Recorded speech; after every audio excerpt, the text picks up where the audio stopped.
Welcome to my TV. ఈనాటి వార్తల్లోని ముఖ్యాంశాలు.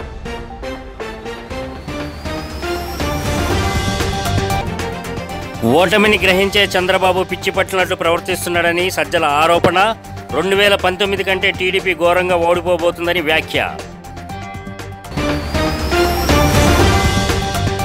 నంద్యాలలో నారా భువనేశ్వరి నిజం గెలవాలి యాత్ర.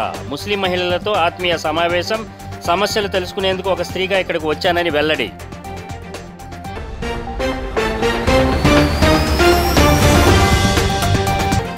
హైదరాబాద్లోని పార్టీ కార్యాలయంలో బీజేపీ 44వ ఆవిర్భావ వేడుకలలో పాల్గొన్న కిషన్ రెడ్డి.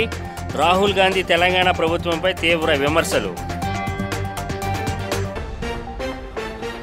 వివరాల్లోకి వెళ్తే, ఓటమిని గ్రహించే చంద్రబాబు పిచ్చి పట్టినట్లు ప్రవర్తిస్తున్నారని వైఎస్ఆర్సీపీ రాష్ట్ర ప్రధాన కార్యదర్శి సజ్జల రామకృష్ణారెడ్డి విమర్శించారు. చంద్రబాబు తన కూటమిలోని వాళ్ళనే చిన్నచూపు చూస్తున్నారని, ఆయన వల్లే బీజేపీ జనసేనలకు అసలు ఉనికే లేకుండా పోయిందని అన్నారు.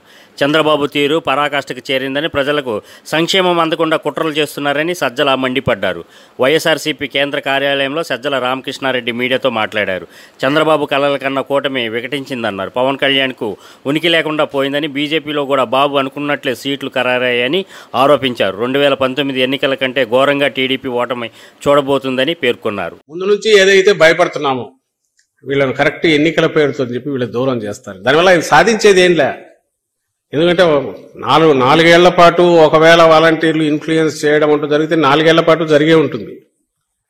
ఈరోజు ఈ నెల 2 నెలల్లో వాళ్ళు ఇవ్వనంత మాత్రాన, ఇంటికి వెళ్ళి ఇవ్వనంత మాత్రాన ఒకవేళ ఆ ప్రభావం ఏమన్నట్టు, ఆ ప్రభావం వస్తున్నది వాలంటీర్ వెళ్ళి ఇస్తున్నందువల్ల కాదు, జగన్మోహన్ రెడ్డి గారు ఏదైతే పంపిస్తున్నారో అది చేతికి అందుతున్నందువల్ల. అది సహజంగానే చెప్పులు అరిగేటో లేదంటే ఎండాల్లో కింద మీద పడుతూ ఆఫీసులు చుట్టూ తిరగకుండా ఇంటికి రావడం అనేది ఇంకొంచెం ఆనందం కలిగించేది. ఆ పని చేస్తున్నది వాలంటీర్లు. నువ్వు దాన్ని ఎలాగో తప్పించలేవు. ఎందుకంటే పెన్షన్ అయితే నువ్వు ఆపించలేవుగా. అంటే శక్తి ఉంటే అది కూడా ఆపించేవాడేమో. ఈ సిటిజన్స్ ఫర్ డెమోక్రసీలా ఇంకోదాన్ని ఏదో దాన్ని పెట్టి ఈ పెన్షన్లు ప్రలోభ పెడతాయి కాబట్టి వాటిని ఆపించండి అని చెప్పేవాడేమో. అంత ధైర్యం చాలినట్ల. సో వాలంటీర్ల వరకు ఆపాలనుకున్నాడు. ఈ నిమ్మగడ్డ రమేష్ అనే ఒక వ్యక్తి, తన ఏజెంట్ ఎవరున్నారో ఆయన అంత దీనికోసమే పెట్టించి ఆ రోజు నుంచి అటాక్ చేయించి దానివల్ల ఈసీ నుంచి ఆ డెసిషన్ వచ్చింది.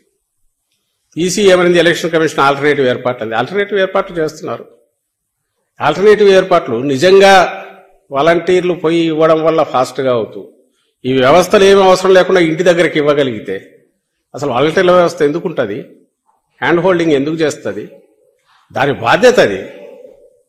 అయినా సరే ఇన్నాళ్ళు నువ్వు యాక్సెప్ట్ చేయని 1,26,600 మంది 1,30,000 మంది సెక్రటరియట్ ఉద్యోగులు ఉన్నారు కదా, వాళ్ళతో ఇప్పించు, ఇంటికి పంపించే అని అన్నావు. వాళ్ళకి వేరే డ్యూటీస్ ఉండవా? డ్యూటీస్ చేసుకుంటూ వీలైనంత ఫాస్ట్గా త్వరగా ఇవ్వాలి. రాగలిగిన ఏబుల్ బాడీ వీళ్ళంతా రండి, మిగిలిన వాళ్ళకి మేము అయిపోయినాక వచ్చి ఇస్తామని చెప్పి ఇచ్చారు. 2 డేస్లో నేను ఈరోజు చూస్తే 93% పైన అయిపోయింది. టీడీపీ జాతీయ అధ్యక్షుడు చంద్రబాబు అర్ధాంగి నారా భువనేశ్వరి నంద్యాలలో ముస్లిం మహిళలతో ముఖాముఖి సమావేశం నిర్వహించారు. ఈ సందర్భంగా ఆమె ప్రసంగిస్తూ నంద్యాలలో మహిళలకు నమస్కారాలంటూ ప్రారంభించారు. తాను రాజకీయాలు మాట్లాడడానికి ఇక్కడికి రాలేదని అన్నారు. ఇక్కడికి వచ్చిన ప్రతి ఒక్కరికి అస్సలాం వాలేకుం అని చెప్పారు. మీలో ఒక స్త్రీగా మాత్రమే మీ దగ్గరకు వచ్చానన్నారు. సమస్యలు తెలుసుకునేందుకు వచ్చానని, తన దృష్టికి వచ్చిన ప్రతి అంశాన్ని చంద్రబాబుకు చెబుతానని తెలిపారు. రంజాన్ మాసం చాలా పవిత్రమైందని పేర్కొన్నారు. అబ్దుల్ సలాం కుటుంబం ఆత్మహత్యకు పాల్పడటం బాధాకరమని అన్నారు. నంద్యాల అంటే తనకు గుర్తుకొచ్చేది చంద్రబాబును జ్ఞానాపురం గ్రామం నుండి అక్రమంగా అరెస్ట్ చేసిన విధానం అన్నారు. ఏ తప్పు చేయని చంద్రబాబును రుజువులు లేకుండా అక్రమంగా అరెస్ట్ చేశారని, చంద్రబాబును అరెస్ట్ చేసినప్పుడు నిజం గెలవాలనే కార్యక్రమాన్ని కేవలం కార్యకర్తల కుటుంబాలకు పరామర్శించాలని చేపట్టానని తెలిపారు. మహిళలకు ప్రతి ఒక్కరికి పేరు పేరున నా నమస్కారాలు. అస్సలాం వాలేకుం.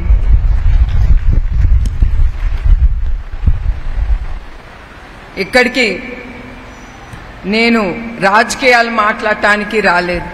ఇక్కడికి నేను మీలో ఒక స్త్రీగా ఇక్కడ నిలబడుతున్నాను.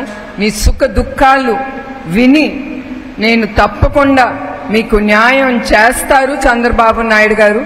ఆయన కూడా మీరు విన్నపించినవన్నీ ఆయనకి తప్పకుండా తెలియజేస్తాను.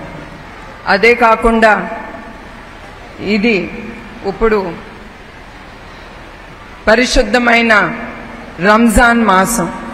ఈ మాసం అంతా మీరందరూ అల్లాహ్ని తలుచుకుని మీరందరూ చాలా ఉపవాసాలు చేస్తూ ఉంటారు. నేను ఒకటే అల్లాహ్ని కోరుకుంటాను, మీరు కోరుకున్న ప్రతి ఒక్కటి ఆయన తప్పకుండా తీరుస్తారని నేను భావిస్తున్నాను.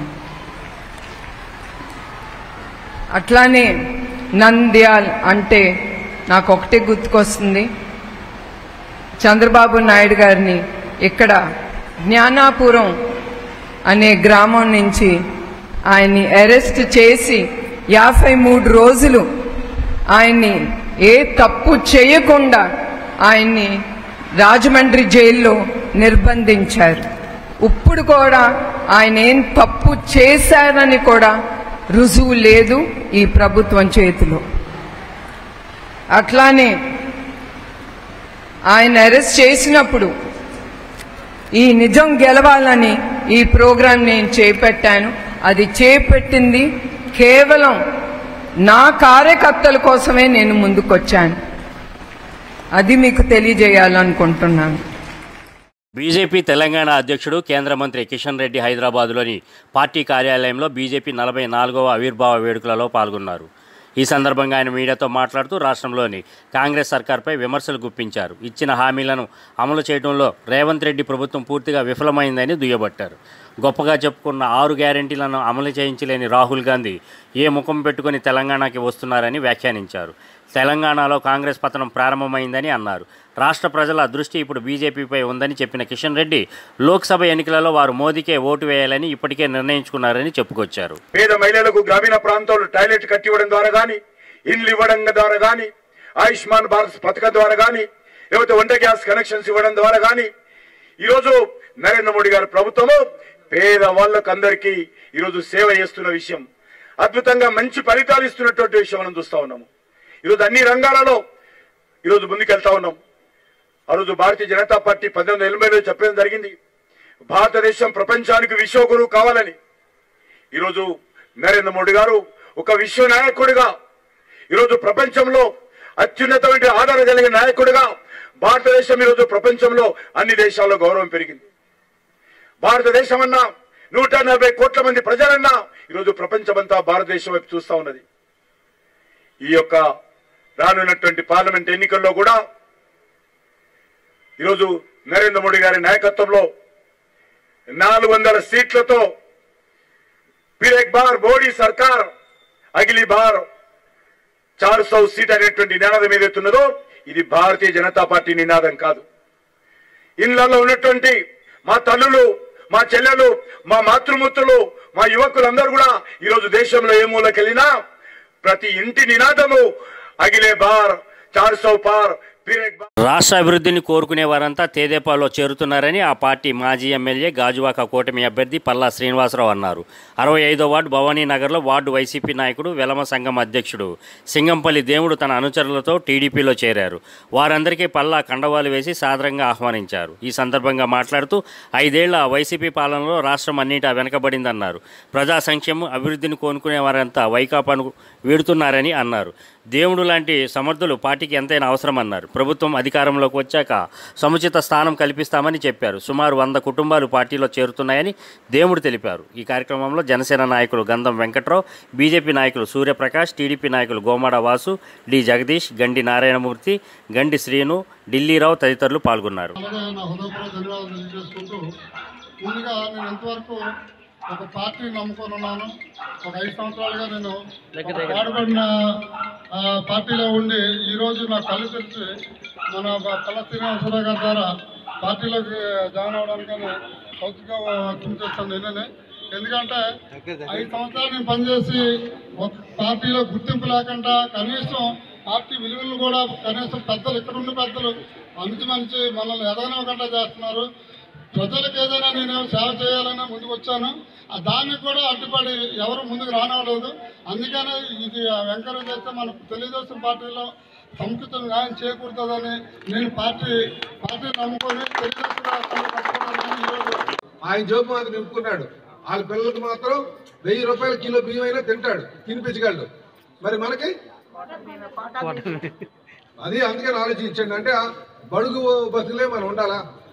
కనుక ఎప్పుడైనా సరే సంపద సృష్టించాలి, రాష్ట్రాన్ని సుభిక్షంగా చేయాలి. అందులో ఉన్న అందరూ కూడా అందులో ఆ ఫలాలు అందుకోవాలి. కనుక మీరు 1991 ముందు ఈ రాష్ట్రం ఎలాగుండేది, తర్వాత ఎలాగుందో ఒకసారి బేరీజు వేసుకోండి ప్రజలారా. అందుకే చాలా ప్రమాదకరమైనటువంటి పరిస్థితి ఉంది. ఈ వైసీపీకి మనం బయటికి పంపించాల్సి, ఇంటికి పంపించాల్సినటువంటి అవసరం ఉంది. జగన్మోహన్ రెడ్డికి ఇంటికి పంపించాల్సినటువంటి అవసరం ఉంది. తల్లికి చెల్లికి చేయలేనటువంటి రాష్ట్రానికి ఏం చేస్తాడులే కానీ, కనుక ఇది గమనించండి అని చెప్పి తెలియజేస్తూ, మీ అమూల్యమైన ఓటు సైకిల్కి, ఇటు ఎమ్మెల్యేకి, ఎంపీ పార్టీలకి వేసి అఖండమైన విజయం చేకూర్చాలని అందరూ కోరుకుంటూ, కడప జిల్లా సిద్ధవటంలో రానున్న పార్లమెంట్, అసెంబ్లీ ఎన్నికల దృష్ట్యా ప్రధాన రహదారిలో ఒంటిమిట్ట సర్కిల్ ఇన్స్పెక్టర్ పురుషోత్తం రాజు, మండల ఎస్ఐ పెద ఓబన్న ఆధ్వర్యంలో కేంద్ర బలగాలచే పోలీస్ కవాత్ నిర్వహించారు. ఈ సందర్భంగా ఒంటిమిట్ట సర్కిల్ ఇన్స్పెక్టర్ పురుషోత్తం రాజు మాట్లాడుతూ, కడప జిల్లా ఎస్పీ సిద్ధార్థ కౌశల్ ఆదేశాల మేరకు కేంద్ర పారామిలిటరీ బలగాలతో పోలీస్ కవాతును నిర్వహించడం జరిగిందని, రానున్న అసెంబ్లీ, పార్లమెంట్ ఎలక్షన్లో ప్రజలు నిర్భయంగా తమ ఓటు హక్కు వినియోగించుకొని తమ ఇండ్లకు చేరుకోవాలన్నారు. ఎక్కడైనా కూడా ఓటర్లను ప్రభావితం చేసే విధంగా మద్యం, డబ్బులు, ప్రలోభావాలకు గురి చేస్తే కఠినమైన చర్యలు తప్పవని, రానున్న ఎన్నికలలో మండలంలో ఎలాంటి సంఘటనలు జరగకుండా ప్రజలు పూర్తిగా సహకరించాలని తెలియజేశారు. ఈ కార్యక్రమంలో మండల ఎస్ఐ పెద ఓబన్న, స్థానిక పోలీసులు పాల్గొన్నారు. సెంట్రల్ ఫోర్స్ బలగాలను మన డిఎస్పీ గారి ఆదేశాల మేరకు, ఉత్తర్వుల మేరకు మేము ఈరోజు సిద్ధవటంలో ఫ్లాగ్ మార్చ్ నిర్వహించాము. వీరు మనకు ఎలక్షన్ పర్పస్ మన మండలానికి వచ్చారు కాబట్టి ప్రజలు ఎలాంటి అవాంఛనీయ సంఘటన అంటే ఓటింగ్ రోజు కానీ, ప్రీ పోల్ రోజు కానీ, పోస్ట్ పోల్ రోజు కానీ ఎలాంటి ఇన్సిడెంట్ జరగకూడదు. ఫేర్ అండ్ పీస్ ఎలక్షన్స్ జరగాలి, అది దీని ఉద్దేశము. వీళ్ళంతా మనకి ఎలక్షన్లలో తోడ్పడతారు, వీళ్ళంతా మన దగ్గరనే ఉంటారు కాబట్టి వీళ్ళకు తెలుగు కూడా రాదు. ఏదన్నా ఉంటే కనుక ఎలాంటి తప్పు చేయకూడదు. అది ప్రజలకు విన్నపం. మాకు సహకరించి తమ ఓటును ప్రతి ఒక్కరూ వినియోగించుకొని పీస్ అండ్ ఫేర్ ఎలక్షన్లు నిర్వహిస్తారని మన మండల ప్రజలకు కోరుకుంటున్నాం. కడప చెన్నై జాతీయ రహదారి సిద్ధవటం మండలం కనుమాపల్లిలో వెలసిన శ్రీ మందగిరి శనేశ్వర స్వామి ఆలయంలో శని త్రయోదశి పురస్కరించుకొని శనేశ్వరుడికి ప్రత్యేక పూజలు జరిగాయి. ఉదయం స్వామివారికి గణపతి పూజ, పుణ్యాహవచనం, పాలాభిషేకం, తైలాభిషేకం, మంగళహారతి పూజలు నిర్వహించారు. శనేశ్వరుడికి పూజలు చేస్తే సకల దోషాలు తొలగుతాయని భక్తుల ప్రగాఢ విశ్వాసం. అందులో భాగంగా భక్తులు అధిక సంఖ్యలో తరలివచ్చి స్వామివారిని దర్శించుకొని ప్రత్యేక పూజలు నిర్వహించారు. జిల్లా నలుమూలన భక్తుల వేకువజాము నుంచే బారులు తీరి స్వామివారిని దర్శించుకున్నారు.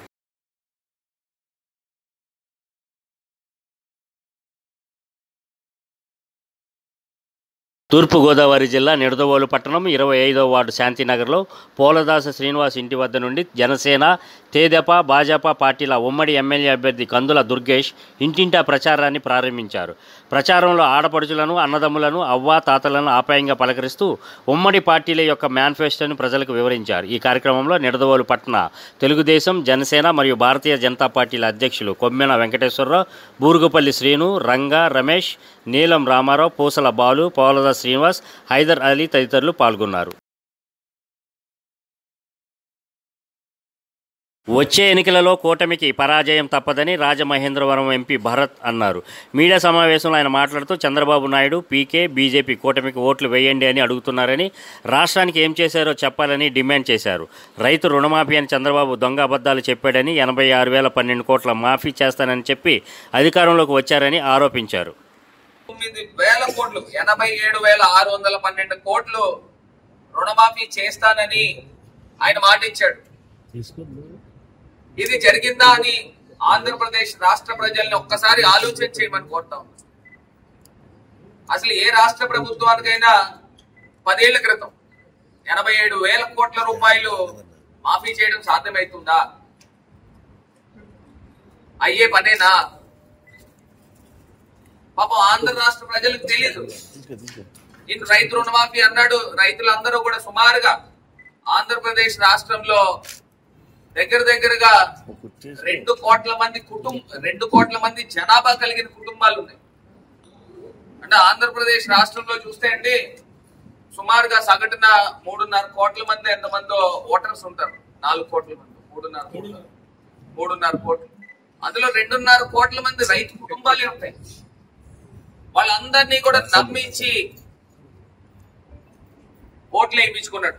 మరి 87,612 కోట్ల రూపాయలు డ్వాక్రా రుణమాఫీ చేస్తానన్నారు చెప్పిన చంద్రబాబు నాయుడు డ్వాక్రా రుణమాఫీ అయిందని వాళ్ళు ప్రశ్నిస్తా ఉన్నారు. ఏ రకంగా కూడా కాలేదు కదా.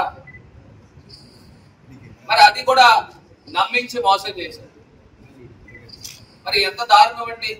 ఇప్పుడు ఈయనిచ్చే హామీలు, ఈయనిచ్చే భవిష్యత్తు గ్యారంటీ, ఈయనిచ్చే షూరిటీ సంతకాలు దేనికి అని అడుగుతా ఉన్నా.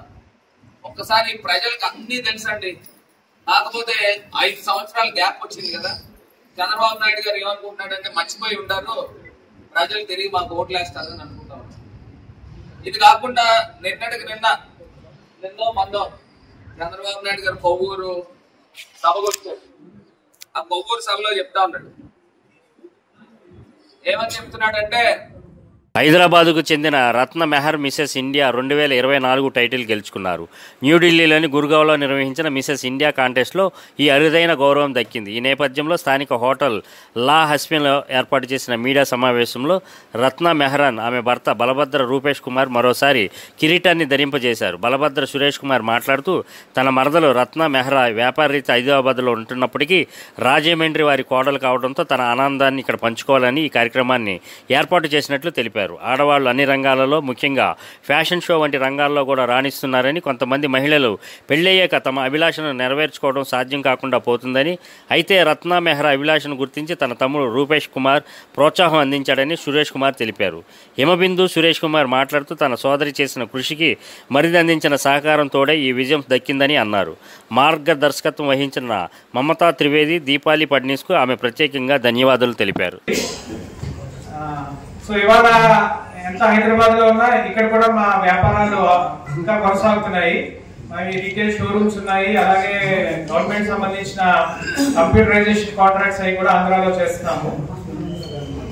సో రాజమండ్రిలో మీ అందరినీ ఇలా కలవడం చాలా ఆనందంగా ఉంది. ఇవాళ కలవడం యొక్క ముఖ్య ఉద్దేశం ప్రతి మహిళ ఒక రాణి, అలాంటి రాణులకే రాణులుగా నిలిచి దేశ స్థాయిలో మిసెస్ ఇండియా కిరీటం గెలుచుకుని మన తెలుగు రాష్ట్రాల ఘనతని, గౌరవాన్ని ఇంకా పెంచిన మా సతీమణి రత్న మెహ్రా అంటే మేము అందరం చాలా గౌరవిస్తున్నాము, గర్వపడుతున్నాము. చేయడంతో నా జర్నీ స్టార్ట్ అయింది. సెప్టెంబర్ 2023లో Mrs India Telangana title win అయ్యాను. ఆ తర్వాత అక్కడ కూడా తెలంగాణలో కూడా చాలా రౌండ్స్ అయ్యి ఫైనలిస్ట్ అయ్యి, ఆడిషన్స్ అయ్యాక ఫైనలిస్ట్ కూడా చాలా రౌండ్స్ జరిగాక గ్రాండ్ ఫినాలేలో మిసెస్ ఇండియా తెలంగాణ విన్ అయ్యాను. మిసెస్ ఇండియా తెలంగాణ విన్ అయ్యాక తెలంగాణ రాష్ట్రాన్ని నేషనల్స్ లో రిప్రజెంట్ చేస్తూ అక్కడ కూడా 3 days వివిధ రౌండ్స్ లో పార్టిసిపేట్ చేసి కంప్లీట్ చేసి ఫినాలే రోజు కిరీటం గెలుచుకోవడం జరిగిందండి. కాంపిటీషన్ అయితే చాలా ఉండింది. నేషనల్స్ వచ్చేటప్పటికి వివిధ రాష్ట్రాల నుంచి చాలా డిఫరెంట్ స్టేట్స్ నుంచి వస్తారు కదా, వాళ్ళందరితో కంప్లీట్. అభివృద్ధి, సంక్షేమం 2 కళ్లుగా ప్రధానమంత్రి నరేంద్ర మోదీ పరిపాలన సాగిస్తున్నారని బీజేపీ రాష్ట్ర ప్రధాన కార్యదర్శి సీతారామాంజనేయ చౌదరి అన్నారు. బీజేపీ పోలవరం మండల అధ్యక్షులు కామిశెట్టి నాగరాజ్ అధ్యక్షతన భారతీయ జనతా పార్టీ 44వ ఆవిర్భావ దినోత్సవ వేడుకలు పోలవరం మండల కేంద్రంలో ఘనంగా జరిగాయి. ఈ కార్యక్రమానికి సీతారామాంజనేయ చౌదరి పాల్గొని పార్టీ జెండాను ఆవిష్కరించారు.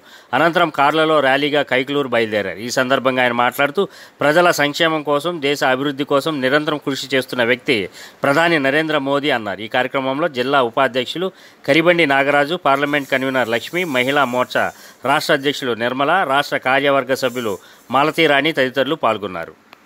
సమాజంలో చిట్ట చివర ఉన్న వ్యక్తి వరకు అంత్యోదయం అంటాం మనం. సమాజంలో చిట్ట చివర ఉన్న వ్యక్తి వరకు అభివృద్ధి, సంక్షేమ ఫలాలు అందే విధంగా చేస్తున్న కృషిని మనం ఈ సందర్భంగా గుర్తు చేసుకోవాలి. గత 10 సంవత్సరాలుగా భారతదేశానికి ప్రధానమంత్రిగా అన్ని వర్గాలకు అన్ని విధాల చేదోడు వాదోడుగా ఉండే విధంగా మన సంక్షేమం గురించి ఆలోచించి మన దేశ అభివృద్ధి గురించి నిరంతరం కృషి చేస్తున్న నరేంద్ర మోడీ గారికి మనం చప్పట్ల ద్వారా ధన్యవాదాలు తెలియజేద్దాం. రాబోయే రోజుల్లో ఇంకా 30-35 రోజుల్లో జరగబోయే ఎన్నికల్లో భారతీయ జనతా పార్టీ 370 స్థానాలు 370 పార్లమెంట్ సభ్యుల్ని మనం ఇక్కడ గెలిపించుకోవాల్సిన అవసరం ఉంది. అలాగే ఎన్డీఏ 400 పైగా. ముఖ్యాంశాలు మరోసారి.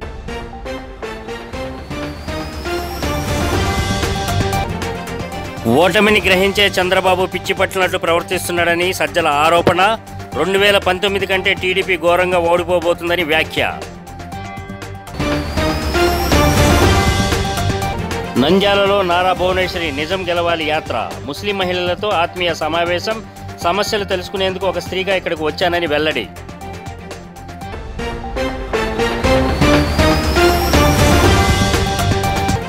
హైదరాబాద్లోని పార్టీ కార్యాలయంలో బీజేపీ 44వ ఆవిర్భావ వేడుకలలో పాల్గొన్న కిషన్ రెడ్డి. రాహుల్ గాంధీ తెలంగాణ ప్రభుత్వంపై తీవ్ర విమర్శలు. ఈ వార్తలు ఇంతటితో సమాప్తం. మరో బులెటిన్లో మరలా కలుద్దాం. అంతవరకు సెలవు.